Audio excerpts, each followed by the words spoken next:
If you're a green card holder planning to travel this summer, there's something important you need to know. Actually, 5 things. And if you're not aware of these recent trends, your return to the US could become stressful, delayed, or in the worst cases, legally risky. In the past year, immigration attorneys and travelers alike have reported a clear pattern. U.S. Customs and Border Protection (CBP) officers are becoming more aggressive at ports of entry. Green card holders returning to the U.S. from trips abroad are being stopped, questioned, and in many cases, sent to secondary inspection. Many lawful permanent residents assume that a green card guarantees smooth re-entry into the country. But that's not always the case. Even a short trip abroad can raise suspicion if you don't have the right documentation. Let's start with rule number 1. Proof of ties to the United States. This is the number 1 issue right now. If you travel outside the US, even for a few weeks, CBP wants to be sure you're not abandoning your residency. Green card holders are expected to live in the United States, so when you leave, you're temporarily stepping out of your legal home. The burden is on you to show that you still have a permanent life in the US. When questioned, you may be asked, where do you live? What ties do you have to the US? Why were you abroad? Can you show proof of your US residence? If you don't have documentation to back it up, you could be delayed, sent to secondary inspection, or flagged for future questioning. What kind of documentation should you carry? Bring printed documents showing your home address, such as a lease agreement or mortgage statement. Carry your U.S. driver's license and make sure it's valid. Keep recent bank statements that show activity in U.S. accounts. If you're employed in the U.S., bring a recent pay stub or an employer letter. These documents should always be in your carry-on, not in your checked luggage. You won't have time to access them if you're stopped at the border. One real case involved a man who traveled to the UK for just over 3 months to visit his ailing mother. When he returned to the US, CBP questioned him. His phone battery had died, his documents were in his checked bag, and his license was expired. As a result, he was sent to secondary inspection and held for nearly 4 hours. The lesson is simple. Never assume. Always carry proof that your permanent home is in the United States, even for short trips. The second major issue green card holders are facing is scrutiny over their travel history. Rule number 2 is this: your travel patterns matter. CBP is increasingly paying attention not just to how long you were gone, but how often you travel. If you're flying abroad frequently, they may assume you're living elsewhere, even if each trip is short. Questions you might face: why are you traveling so often? Where do you actually live? Are you working in the US or overseas?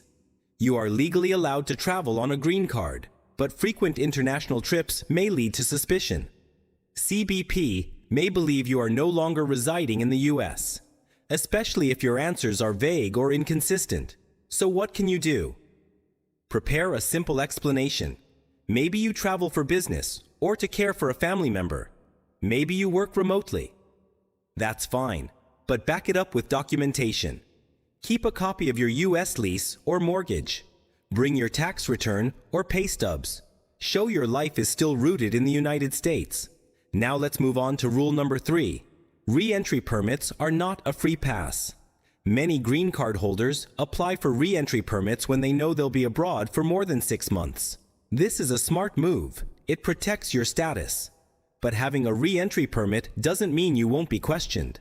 In fact, we're seeing more and more cases of CBP questioning green card holders who return with valid re-entry permits. Here's where people make mistakes. When you apply for the permit, you give a reason for your extended travel. Maybe it's to care for a parent, run a business, or get medical treatment. When you return, if your explanation doesn't match what you said in your permit application, CBP can flag your case. If you told USCIS you were leaving to care for a parent, don't come back saying you were traveling for fun. If you said you were working abroad temporarily, be ready to explain what you were doing and show documentation. Keep copies of your original permit application and any supporting documents. If you're consistent and truthful, you're far less likely to face problems. Re-entry permits are a great tool, but only if you use them correctly and avoid contradicting your own story. Now let's talk about rule number 4. The red flags that get green card holders pulled into secondary inspection. Here are the most common triggers. An expired U.S. driver's license. No active U.S. bank accounts. No recent job history. No close family in the U.S. If CBP sees these warning signs, they'll start to wonder if you really live in the U.S. Green card holders are expected to maintain strong ties to the country. And if you appear to have none, that's a problem. Imagine arriving at the airport, and when asked for ID, you show an expired license. That already casts doubt. Then they ask for financial documents, and you have no U.S. bank accounts. That's 2 red flags. If you can't explain how you support yourself, or why you've been abroad, you could be detained, questioned for hours, or even referred for immigration review. The 5th rule, the one most people don't know, is all about taxes. Many green card holders don't realize that the IRS and immigration authorities now share data.